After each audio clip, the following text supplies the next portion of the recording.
to be prepared yourself. A lot of people, even in orchestras, you know, they're kind of there, but then all of a sudden they go like that. And that doesn't work. And I certainly saw that in that Maracaibo orchestra. People who weren't really trained well, you know, they did not have that real start like that. All right, I can believe that. Yeah, and certainly, again, in quartet playing, you have to, or any kind of small group playing, you have to do that, or you never start together. Yeah, you have to look at each other, be prepared, and start, you know, and everybody starts together. So I guess it's a practice thing. And like you're speaking of conductors, some conductors are not good at, a lot of them are not good at that. You know, they're the ones that don't get up last there. very long, maybe. Well, I don't know, they get a ways.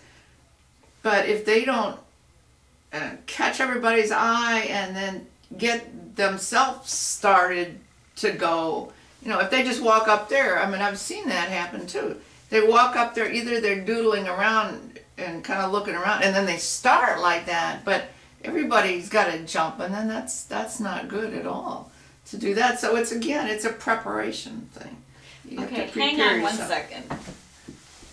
I just wanted to make sure that it was recording. Oh, after all this. All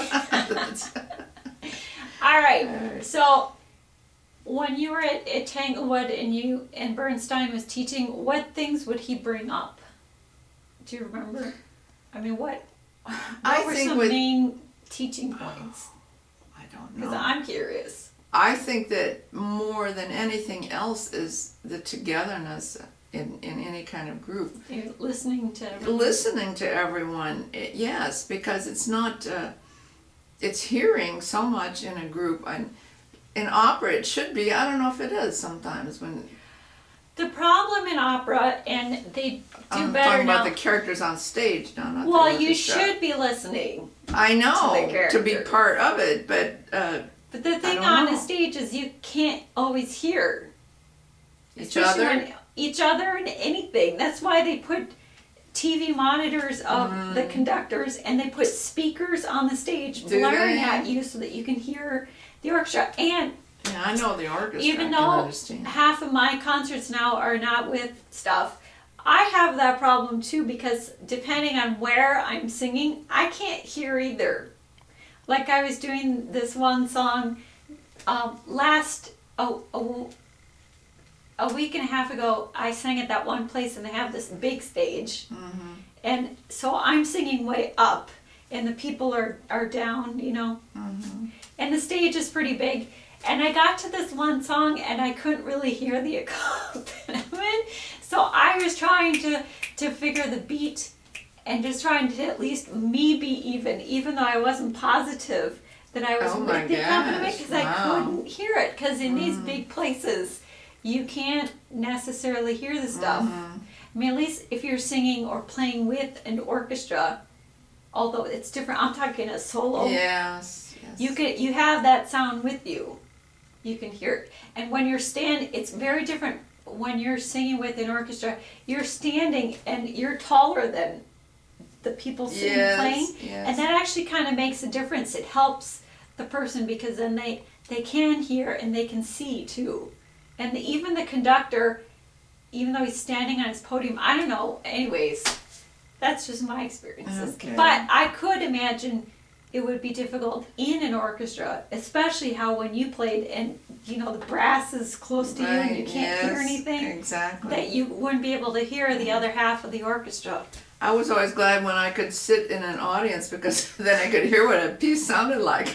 Otherwise, you hear what's around you, you know, and you don't hear what's over there. You don't hear all the other parts you don't. necessarily, even if you have good ears, like you have really good ears. You have to watch your section leader, who, when you're in the front, luckily I usually was, it's easier because you hear all the different instruments right there. If you sit in the back, it's hard. It's really hard to hear. You can't really hear your section.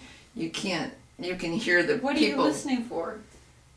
Are you mainly watching the conductor? You got to do that, and you listen and you watch there, and you're looking at your music. It's very complicated. People do not understand how complicated it is. At the same time, you have to do the bowing correctly. I mean, physically, you have to do things correctly, otherwise you can't get a good sound, right? You have to dig in and all that. Watch the music, and then one person has to always turn the music, so both of you have to memorize it, because either you turn it too fast or too slow, so and you have to keep going. You can't just stop. But it's that's why you need a conductor, though, because you have to keep the beat together. Well, but there are some orchestras like that Orpheus. They don't have a conductor. Yes, and they're not real huge. And even St. Martin's in the field. They're not huge. Well, St. Martin's ended up more now. Yeah, with Neville Murder. Could you stand up so we can see you? If you have a soloist, like that Orpheus usually plays with a soloist. You're listening and watching the soloist. Well, plus they're not a huge. No, orchestra. They're not. And so they're not going to play Berkshire. No, if they're playing some smaller Mozart or something, certainly the concertmaster is the leader. That's all, and everybody knows that, and you watch that. Like in a quartet or something, the principal violin is the leader.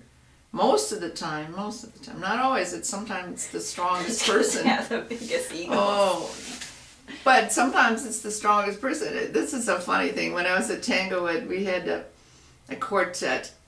Well, I mean, you have different quartets also. No, there's every week you were with a different group, and so we were doing a piston quartet, and there were 3 guys and me. So piston is all kinds of rhythm all over the place. Walter piston, really all kinds of rhythm. So the cellist, the poor cellist, he was a refugee from Europe, who was kind of nervous. He was very nervous guy. So we rehearsed all week because we had to perform it. On Sunday mornings they had student chamber music performances, but everybody came. So we rehearsed this thing a lot, because it was really hard. So we get to the performance, and in like this, but I was the rhythm person, so I always got everything going. Well, in this, like the third movement, he got off, and I had to sit there and out loud count so that we could keep going, because he just could not. He got nervous, and he could not get with it. He couldn't stop himself from playing wrong, because you can't do that. You can get wrong and then stop yourself and start playing. Yeah. And I had to count like 1, 2, 1, 2, 3, 1, 2, 3, 4, 5, and like we're playing, but we're all playing at the same time. Oh my God! I think Piston was even there for that matter, because he was around there at that time. Did they all hear you doing that? I don't know. Did anyone say well, anything to you? I don't remember right now, because we all say, "Good job, Charlie." Yeah, maybe, because afterwards we're all laughing and tearing our hair out. But so anyway, you have to have rhythm in you. You have to, in an orchestra or any kind of a group, you've got to get your rhythmic pulse going, and that's usually what the conductor does, to get the rhythmic pulse going all the time. Because if you don't, there's going to be there's always somebody that's nervous that can throw something off then. Well, and that's... Or forget to look. Somebody's flirting, the cellist is flirting with somebody in the orchestra or in the audience. That happens too. And then he looks up and then realizes he's not quite with everybody. There are a lot of stories like that. I could probably think of some. Hi! Well, you yourself said, when we were kids in concert halls, you'd be keeping one ear out to hear what we were doing. Absolutely. Besides, sometimes you're bored and you think about other things, if you have a long time to count. You shouldn't be, but, these things happen. Playing. Yes. Okay. Yes. I thought you meant when you're playing. No. Look at me. Yeah. Well, you can think it. Yeah. Well, that could happen too, I suppose. Well, I don't know. It's possible. But so what were we talking about? Well, we were talking about rhythm. Keeping everything together. Moments. Yes.